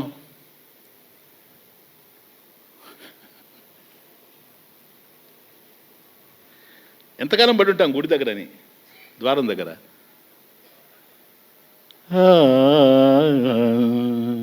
ఎంతకాలమిక ఎన్నాళ్ళేకెనుక నీ గుడి ముంగిట ఈ పడిగా పూలు ఎంతకాలమిక కలవరిల్తలే బ్రతుకంతా ఎదురు చూపులే ఎదనిండా కలవరిల్తలే బ్రతుకంతా ఎదురు చూపులే ఎదనిండా తీరేదెప్పుడు నాలో తపన తీరేదెప్పుడు నాలో తపన ఎంతకాలమిక ఎన్నాళ్ళేకినుక నీ గుడి ముంగిట ఈ పడిగా pole ఎంతకాలమిక. Therefore, the Vishayananda is the gateway to Brahmananda. Clear? Clear? Shrutir jagau Brahmananda Brahmanandasya amshah Vishayananda iti Shrutihi jagau. శృతి ఈ విషయాన్ని నిర్ణయించి చెబుతూ ఉంది. ఏషోస్య పరమానందః యో ఖండైకరసాత్మకః అన్యాని భూతాన్యేతస్య మాత్రామేవోపభుంజతే. శృతి జగౌ నాయన శృతి చెబుతూ ఉంది ఈ విషయాన్ని అని. ఏది విషయానందం ఏదైతే ఉందో అది బ్రహ్మానందంలో అంశరూపమై ఉంది, బ్రహ్మానందానికి ద్వారభూతమై ఉంది, గేట్వేగా ఉంది అనేటువంటి విషయాన్ని శృతి చెబుతూ ఉంది అన్నాడు. అంటే ఉపనిషత్తు చెబుతూ ఉంది, జ్ఞానకాండ గనక. ఏ ఉపనిషత్తు చెబుతూ ఉంది? బృహదారణ్యకం. బృహదారణ్యకం 4th చాప్టర్ బృహదారణ్యకంలో ఉంది ఇది. ముందు శ్లోక అర్థం చూడండి, తర్వాత చెబుతాను ఎక్కడ. ఏషోస్య పరమానందో యోఖండైక రసాత్మకః ఏషః అస్య పరమానందః యః అఖండైక రసాత్మకః. అక్కడ చూడండి, ఏషోస్య ఏషః అస్య అస్య పరబ్రహ్మస్య అస్య పరబ్రహ్మస్య. సెకండ్ లైన్ స్టార్టింగ్ యహ యో అఖండైక రసాత్మకః యహ యహ. ఫస్ట్ లైన్ ఏషః. అస్య దగ్గర స్టార్ట్ అయ్యాం. అస్య అంటే పరబ్రహ్మస్య. అస్య యహ ఏషః. యహ ఏ ఏషః ఈ పరమానందః. ఏ ఈ పరమానందం అయితే ఉందో అది ఆడ తమాష బ్యూటీ.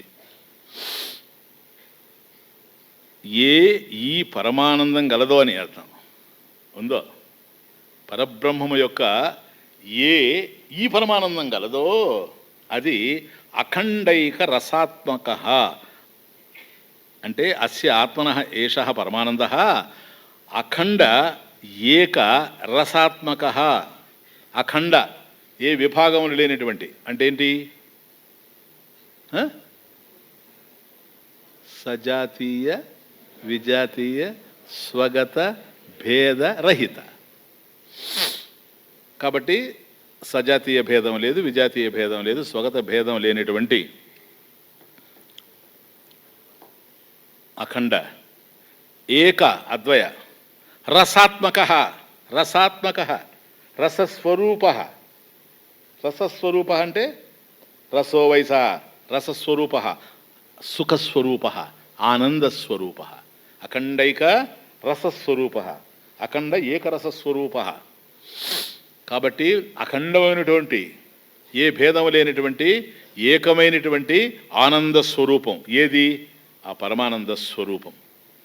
ఏది? విషయానందం ద్వారభూతంగా ఉండే బ్రహ్మానందం ఏదైతే ఉందో నిత్య సుఖం అది. సరే, ఇకపోతే అన్యాని భూతాన్యేతస్య మాత్రామేవోపభుంజతే. అన్యాని భూతాని అన్యాని భూతాని అంటే సర్వాణి భూతాని, సర్వభూతములు, సర్వప్రాణులు. అన్యాని భూతాని ఏతస్య ఏతస్య ఆనందస్య, రసం కదా అది, ఆనందస్య బ్రహ్మానందస్య. అన్యాని భూతాని ఏతస్య ఆనందస్య మాత్రాం ఏవ ఉపభుంజతే. మాత్రాం ఏవ, మాత్రాం అంటే అంశ, అంశమును మాత్రమే ఉపజీవంతి, ఉపభుంజతే, ఉపజీవంతి అనుభవిస్తూ ఉన్నాయి. కాబట్టి ఇప్పుడు మనకు తెలుస్తుంది, ఇప్పుడు రెండు అర్థమైపోయింది.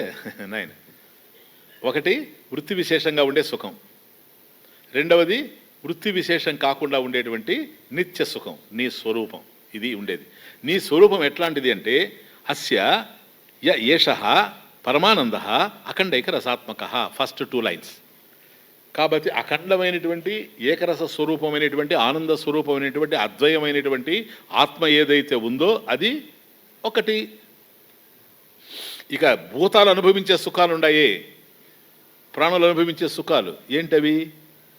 సుఖవృత్తి విశేషాలు, సుఖవృత్తి విశేషాలు ఉన్నాయి కదా. అన్యాని భూతాన్ని ఏతస్య, ఆ బ్రహ్మానందం యొక్క, ఆనందస్య బ్రహ్మానందస్య ఏతస్య మాత్రాం ఏవ, అంశ ఏవ, దాంట్లో అంశ మాత్రమే ఉపభుంజతే, ఉపజీవంతి అంటే అనుభవిస్తూ ఉన్నాయి. క్లియర్ కదా? ఇంతకుముందు మనం చూసిన శ్లోకమే, కాకపోతే ఇంకా క్లారిటీతో వచ్చింది. కాబట్టి మనం అనుభవించేటువంటి సుఖాలు ఉన్నాయి, ఇవన్నీ సుఖవృత్తి విశేషాలు. బ్రహ్మానందం ఏదైతే ఉందో అవి సుఖాల కిందకి రాదు, అది బహువచనం కాదు, సుఖం ఏకవచనం. అందువల్ల ఏకరసాత్మక, అఖండ ఏక రసాత్మక. ఇక్కడ ప్లూరల్ లేదు సార్, ఏకరసాత్మక ఒకటే. దీంట్లో అది ఒక అంశ మాత్రమే కదా. ఇప్పుడు మనం ఆలోచిస్తాం, అనుభవము అనేటువంటిది వృత్తి విశేషమని మనం అర్థం చేసుకున్నాం కదా. ఇది సుఖవృత్తి విశేషం కావచ్చు, దుఃఖవృత్తి విశేషం కూడా కావచ్చు. ఈ రెండు తెలుస్తూ ఉన్నాయి కనుక మనకు, ఏది విషయానందంలో రెండు తెలుస్తూ ఉన్నాయి. సుఖవృత్తి విశేషం తెలుస్తూ ఉంది, దుఃఖవృత్తి విశేషం తెలుస్తూ ఉంది. సుఖ కారణం ఉండేటప్పుడు సుఖవృత్తి విశేషం, దుఃఖ కారణం ఉండేటప్పుడు దుఃఖవృత్తి విశేషం. ఓకే, బాగుంది. ఈ రెండిట్లో మన స్వభావం ఏంటి, మన స్వరూపం ఏంటి? ఇప్పుడు మళ్ళీ లింక్, ద్వారభూత అన్నాడు చూసారా, లింక్. చెప్పండి, ఈ రెండిట్లో మన స్వరూపం ఏంటి? దుఃఖమా, సుఖమా?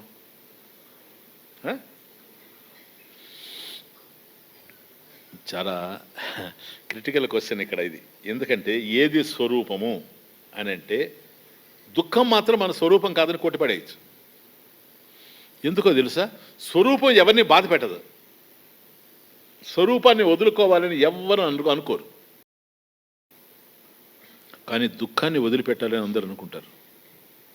కాబట్టి దుఃఖం మన యొక్క స్వరూపం కాదు, మన స్వభావం కాదని తేల్చేయచ్చు. ఇంతగా స్వరూపాన్ని ఎట్లా అర్థం చేసుకోవాలి? సీనా, ఔష్ణ్యం అగ్నేహే, ఔష్ణ్యం అగ్నేహే. అగ్ని యొక్క స్వభావం ఏంటో తెలుసా? ఔష్ణ్యం అంటే ఉష్ణం, అంటే వేడి. వేడి అనేటువంటిది అగ్ని యొక్క స్వరూపం. కానీ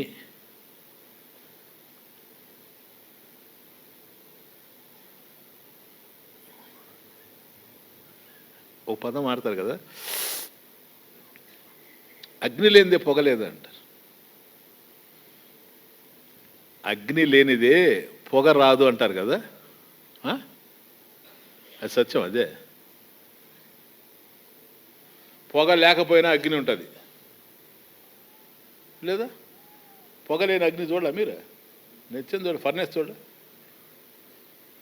ఇప్పుడు పొగ లేకుండా కూడా అగ్ని ఉంటుంది. అగ్ని లేనిదే పొగ లేదు, అగ్ని లేనిదే పొగ రాదంటారు. పొగ లేకపోయినా అగ్ని ఉంటుంది సార్.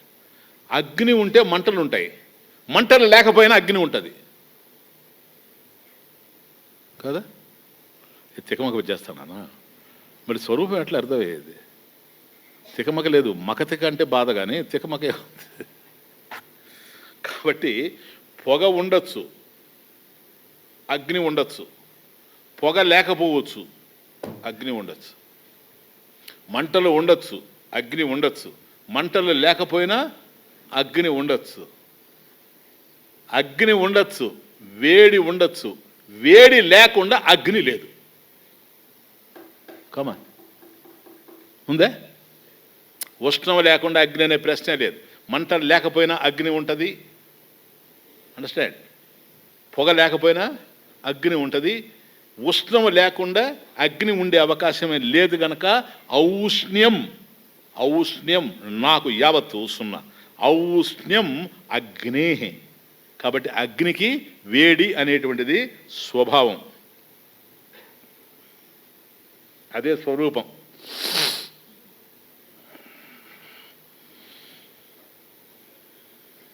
క్లియర్? అవునా? స్వరూపస్య నచ్యుతి. నెక్స్ట్ పాయింట్, స్వరూపస్య నచ్యుతి. స్వరూపం ఎప్పుడు నశించిపోదు సార్. అవునా? అగ్ని ఉంది, వేడి పోయిందన్నాం అనుకోండి, అగ్ని లేదని అర్థం. ఎందుకని? అగ్ని వేడి అనేటువంటిది దాని యొక్క స్వరూపం గనక, స్వరూపం గనక నశిస్తే అదే లేకుండా పోతుంది. స్వరూపస్య నచ్యుతి. స్వరూపం అచ్యుతమే, కృష్ణుడే. నచ్యుతి, చ్యుతి లేదు. క్లియర్? ఇదిగో ఇప్పుడు చెప్తానేనండి. సుఖవృత్తి విశేషం, దుఃఖవృత్తి విశేషం, ఈ రెండు కలుగుతున్నాయి కదా నాయన. సుఖవృత్తి విశేషం ఉంది, దుఃఖవృత్తి విశేషం ఉంది, రెండు కూడా ఉన్నట్టుగా మనకు తెలుస్తున్నాయి. ఈ రెండిట్లో ఏది స్వరూపం అని నేను ప్రశ్నించాను మిమ్మల్ని. సుఖం గనక మన స్వరూపం అయితే అది మనకు దూరం కాకూడదు. కాబట్టి సుఖము మన స్వరూపం అనడానికి కొద్దిగా ఏదో డౌట్ఫుల్గా ఉంది ప్రస్తుతం. ఒక్క నిమిషం. దుఃఖము మన స్వరూపం అయితే అది దూరం కాకూడదు, కానీ దుఃఖము దూరం అవుతా ఉంది, సుఖము దూరం అవుతా ఉంది. కాబట్టి ఒక్కొక్క సుఖం దూరం అయిపోతుంది కనుక వాటిని సుఖాలు అంటున్నాం. అవన్నీ దూరం అవుతూ ఉన్నాయి, అట్లాగే రెండు దూరం అవుతూ ఉన్నాయి. దీన్ని బట్టి సుఖము మన యొక్క స్వరూపంగా కనపడడం లేదు, దుఃఖము మన స్వరూపంగా కనపడడం లేదు. ఎందుకని? రెండు దూరం అవుతున్నాయి కదా. యథార్థం మాట్లాడాలంటే సుఖం పోతా ఉంది, దుఃఖం వస్తూ ఉంది. సుఖశానంతరం దుఃఖం, దుఃఖశానంతరం సుఖం. ఇది పోతే అది వస్తుంది, అది పోతే ఇది వస్తుంది. ఇది పోతూ ఉంది, వస్తూ ఉంది కనుక ఇది మన స్వరూపం అని చెప్పడానికి అవకాశం లేదు. కానీ ఈ రెండింటినీ పోల్చినప్పుడు సుఖం మన స్వరూపం ఏమో అనిపిస్తూ ఉంది. కొద్ది ఒక పాయింట్ డీప్గా వెళ్ళాలి. సుఖమే మన స్వరూపం అనిపిస్తూ ఉంది. ఇంతకుముందు నేను ఇచ్చినటువంటి తర్కం ప్రకారం చూస్తే రెండు మన స్వరూపాలుగా తెలియడం లేదు, కాదని తెలుస్తుంది. కానీ ఇక్కడ సుఖమే మన స్వరూపం ఏమో అనిపిస్తుంది. దీనికి ఏమిటి స్వామీజీ ఆధారం? దుఃఖాన్ని భరించలేకపోతున్నాం, సుఖాన్ని భరిస్తూ ఉన్నాం. దుఃఖం అనేటువంటిది వృత్తి విశేషంగా ఉంది, సుఖం వృత్తి విశేషంగా ఉంది, వృత్తి రహితంగా ఉంది. Excellent point, don't forget it. దుఃఖం వచ్చింది అనుకుని ఆయన దుఃఖ వృత్తి విశేషం కదా. కాబట్టి దుఃఖం అనేటువంటిది వృత్తి విశేషంగానే తెలుస్తూ ఉంది. కానీ సుఖం చూడండి ఎట్లా ఉందో, వృత్తి విశేషంగా తెలుస్తూ ఉంది. వృత్తి లేనప్పుడు కూడా సుఖం ఉంది. ఎక్కడ?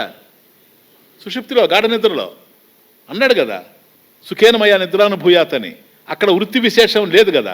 వృత్తి విశేషం లేకపోయినా కూడాను సుఖం ఉంది. కాబట్టి వృత్తి ఉంటే సుఖం ఉంది, వృత్తి లేకపోయినా సుఖం ఉంది. అది నిత్య సుఖం. నిత్య సుఖం, నిరంతరం ఉండేటువంటి సుఖం నీ స్వరూపం వృత్తి విశేషంలో కలుగుతూ ఉందే, అది అనిత్యమైనటువంటి సుఖం.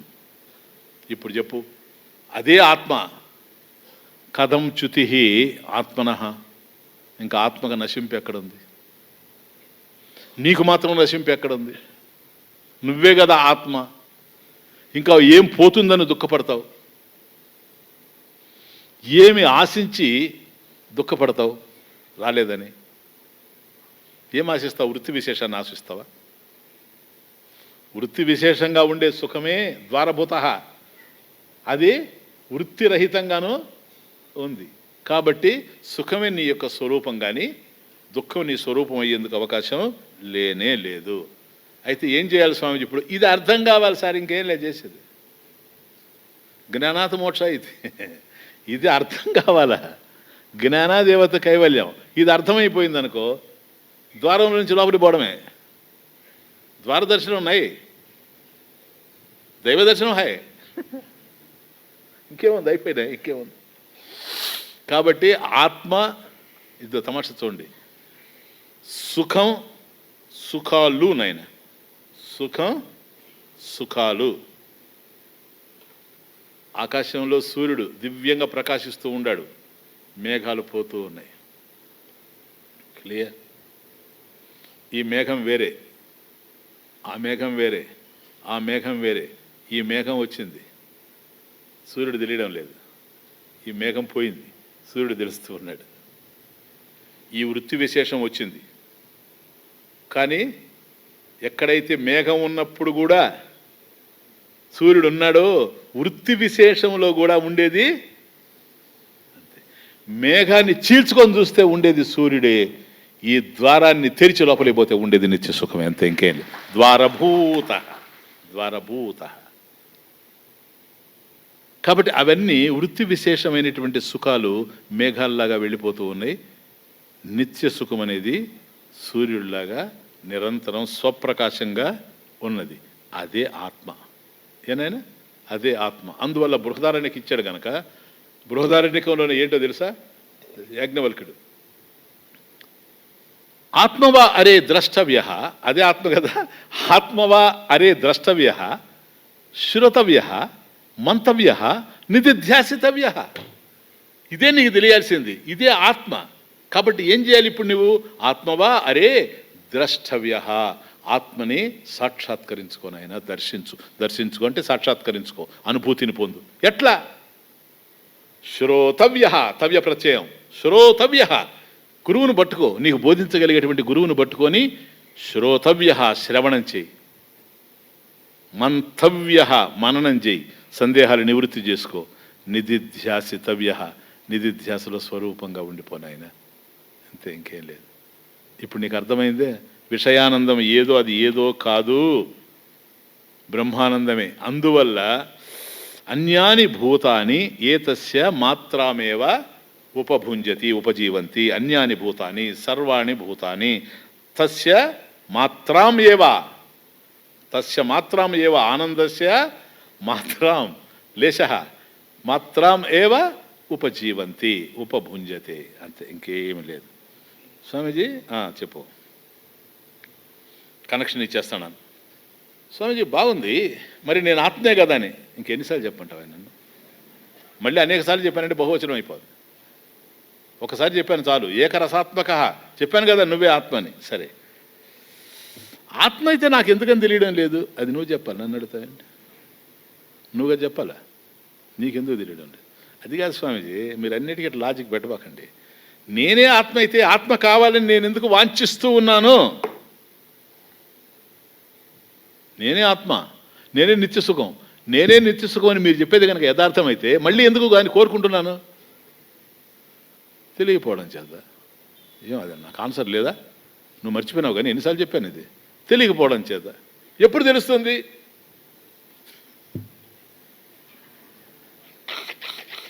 ఎప్పుడు తెలుస్తుంది స్వామీజీ?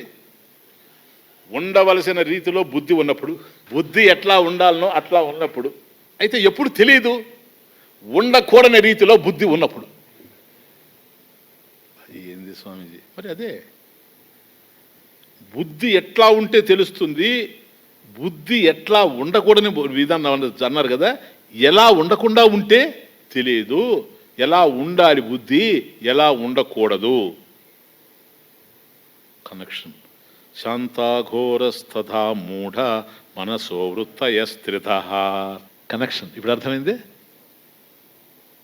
నువ్వే ఆత్మ, ఎందుకు తెలియడం లేదు నాకంటే నువ్వు చెప్పాలి సమాధానం. ఎప్పుడు తెలుస్తుందంటే ఉండవలసిన రీతిలో బుద్ధి ఉన్నప్పుడు. ఎప్పుడు తెలియదు? ఉండకూడని రీతిలో బుద్ధి ఉన్నప్పుడు. ఎట్లా ఉండకూడదు, ఎట్లా ఉండాలి? 3వ శ్లోకం. Thank you.